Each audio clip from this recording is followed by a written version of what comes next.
Well, right now we're stuck in 100-degree temperatures here. As I said during Live at 5, our weather is miserable, but better than those in the deep south who are dealing with a hurricane. Yes. Trying to figure that out. No, that is right. And you've talked about it, Neil, the last couple of days. Very uncertain regarding the track of this storm. We will be happy when we get to the end of the week, not just for the weekend, but this storm gets out into the Atlantic Ocean once again and will move away. Let me take you back to yesterday evening. So this is Monday at 7 o'clock, Neil. Notice how small Dorian was, especially that eye wall there. The precipitation really wasn't all that impressive, stretching out outside of the main center of the storm. But let me put this into motion. Watch how this storm begins to really intensify, and the outer bands here of the rain get bigger and bigger. So even though Dorian has weakened over the last 24 hours from that Category 5 strength from yesterday all the way down to a Category 2, we are looking at a bigger Dorian that is expected to bring some very heavy rain. And as it jogs up the northwest area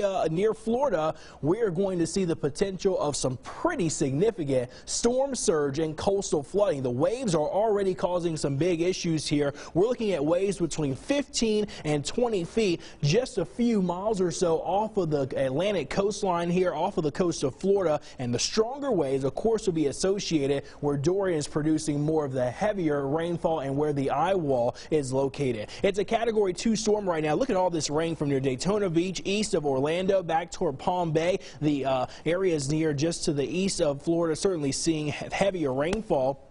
Wind right now at 110 miles an hour, moving to the northwest at about 6. As I mentioned, storm surge will be a big concern. Hurricane warnings continue to be in effect for this region, and that stretches all the way up towards South Carolina, as they could potentially see even some heavier rainfall come through. Let me show you what FUTURECAST indicates here. So the heavier rainfall is going to continue to work its way around Dorian on the northern side and come back on the west side, and some of this heavier rain bands, I think, could set up from just off of the coastline of Florida back toward Daytona Beach, even toward Orlando and toward Palm Bay late tonight into early tomorrow morning. Then our focus will shift north of Orlando, getting closer to the Jacksonville area. That's torrential rain, even some embedded severe weather, and some tornadoes will be possible there. Savannah would be next in line. The Georgia coastline will be coming up toward that region.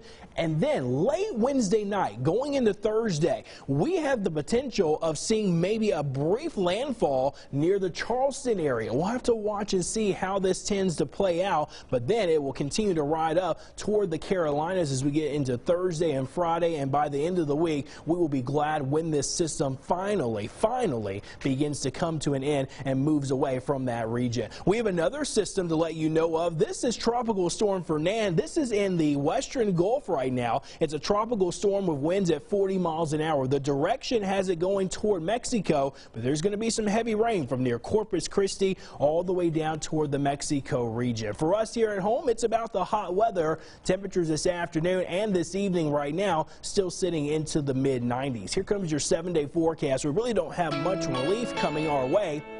The morning lows will be nice. We'll go lower 70s. Look for our highs to be around 100 as we get toward the end of the week. Well, remember, we have NFL kickoff right here on KETK Thursday evening.